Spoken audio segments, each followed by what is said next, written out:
Sebelum mengikuti KTT G20 di Rio de Janeiro, Brazil, Presiden Prabowo bertemu Sekjen PBB Antonio Guterres. Keduanya membahas berbagai isu, mulai dari konflik Palestina-Israel hingga perubahan iklim. Bahkan, Prabowo menyatakan siap berkontribusi mengirimkan pasukan perdamaian Indonesia. Presiden Prabowo Subianto melakukan pertemuan bilateral dengan Sekretaris Jenderal Persatuan Bangsa-Bangsa Antonio Guterres Minggu 17 November 2024 di Rio de Janeiro, Brazil.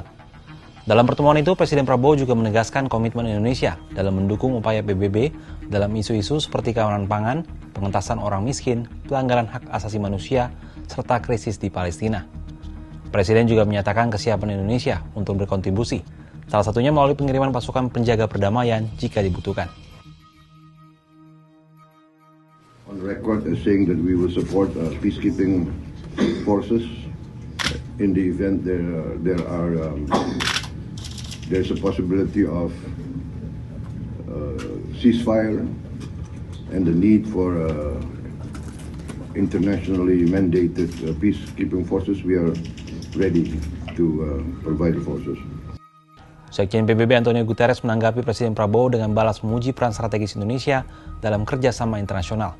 Guterres menganggap Indonesia sebagai mitra yang sangat penting bagi PBB.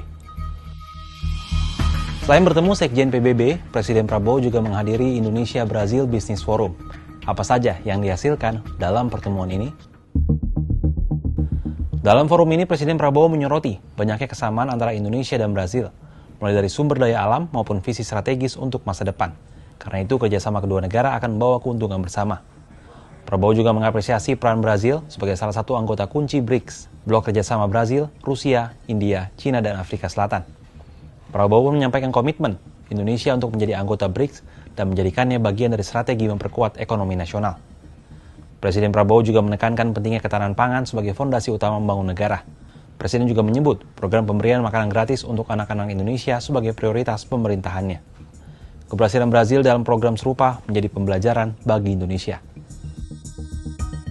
Setelah menghadiri KTT G20 di Brazil, Presiden Prabowo belum akan pulang ke Indonesia. Ia masih akan menghadiri undangan Perdana Menteri Inggris dan mampir ke Timur Tengah sebelum akhirnya tiba di Indonesia. Rangkaian kunjungan ini diharapkan menjadi langkah signifikan menjadikan Indonesia mitra strategis di kancah internasional.